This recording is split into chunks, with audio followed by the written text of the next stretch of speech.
Barka da zuwa masoya 24. Kamar yadda kuka sani, wannan tasha ce wacce ke kawo muku labarai kai tsaye. Kamar irin su labaran malamar Lumansi, Yasmin Harka da dai sauransu. Don haka ga duk wanda bai yi subscribe ba, muna roƙonku da ya danna subscribe.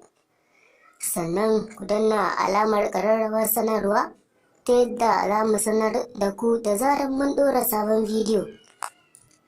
Kamar yadda kuka sani, kwanakin baya an samu matsala ko kuma mu ce cece-kuce a masana'antar Kannywood, inda ake ta yawo da bidiyon Maryam Booth tsirara, wanda aka saki asalin bidiyon kai tsaye a shafinta na Twitter, inda bidiyon ya ta yawo a Facebook da kuma sauran social media.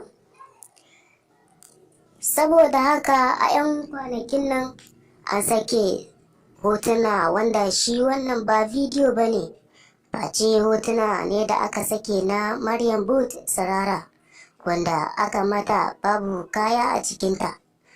Wannan bidiyo sam ya yi muni sosai, domin ya nuna duk wani shape da sashi na jikinta.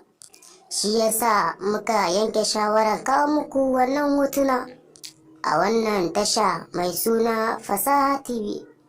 Saboda haka za mu saka wannan bidiyo ba da jimawa ba.